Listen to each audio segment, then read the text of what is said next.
Strongly urge people to look at that speech I gave, because I declassified classified information to show how important the information we got from whom we think is the mastermind of the September the 11th attacks. I don't want to let this within the law issue slip, though. I mean, if in fact there was waterboarding used with Khalid Sheikh Mohammed, and for the viewers, that's basically you strap someone to a board and you make them feel as if they're going to drown. You put them underwater. If that was legal and within the law, why couldn't you do it at Guantanamo? Why'd you have to go to a secret location around the world? I'm not going to talk about techniques. And I'm not going to explain to the enemy what we're doing. Declassification. Look, we will provide evidence that we can safely provide that does not compromise sources and methods.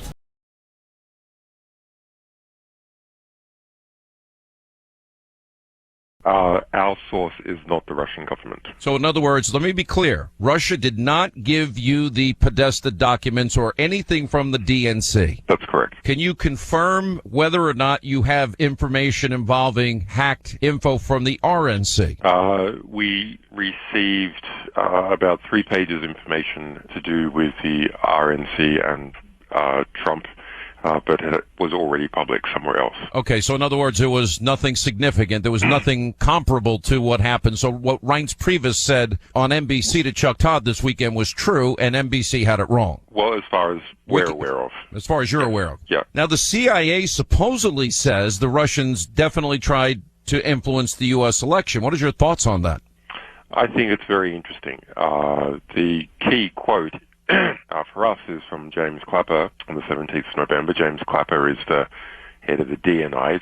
He's the Director of National Intelligence, who oversees all 17 U.S. intelligence agencies. And so his statement is, as far as the WikiLeaks connection, this is made to the House Intelligence Committee, as far as the WikiLeaks connection, the evidence is not strong, and we don't have a good insight into the sequencing of the releases or when the data may have been provided. We don't have good insight into that. So let me, for the sake of our audience, Julian, let me play the exact quote. This is James Clapper, the Director of National Intelligence, saying exactly what you did, that in fact the Russian government, well, to what he exactly said, that in fact he was very, very clear in saying that WikiLeaks connection with Russian hacking is not strong. Watch. As far as the WikiLeaks connection, the evidence there is not as strong, and we don't have good insight into the sequencing of the releases or when the data may have been provided. We don't have as good insight into that.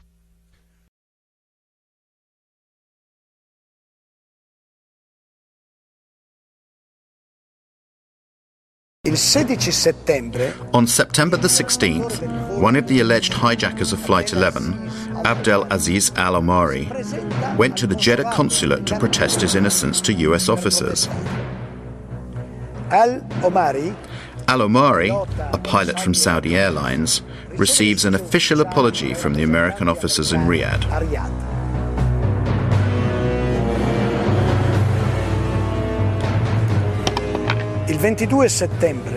Then, on the 22nd of September, Walid al-Shahiri announces he is still alive. He too is supposed to have hijacked Flight 11. From his house in Casablanca, Morocco, the impertinent al-Shahiri declares his innocence. The following day, the 23rd of September, the Daily Telegraph publishes the protestations of innocence of Saeed al-Ghamdi and Ahmed al-Nami, both of them still alive and well, and pilots for Saudi Arabian Airlines.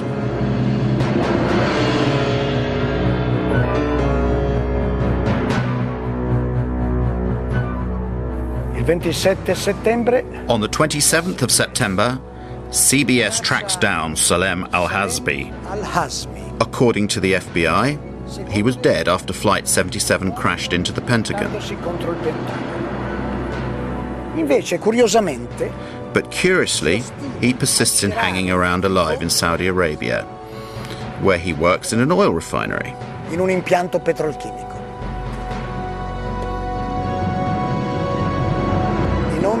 have the names of al-Omari, al-Shahiri, al-Ghamdi, al-Nami, and al-Hazbi been deleted from the list of the hijackers, with many apologies? No. 6 years later, these 19 people are accused as being the sole perpetrators of the terror attack.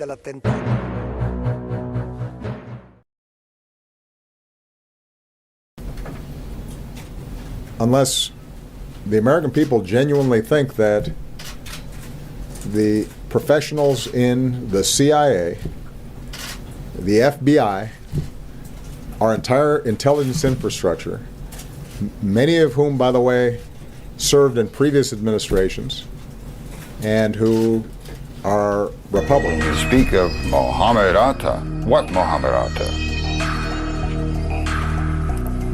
Is it the Mohammed Atta who was in Hamburg, Germany, being run by German intelligence? Is it that Mohammed Atta?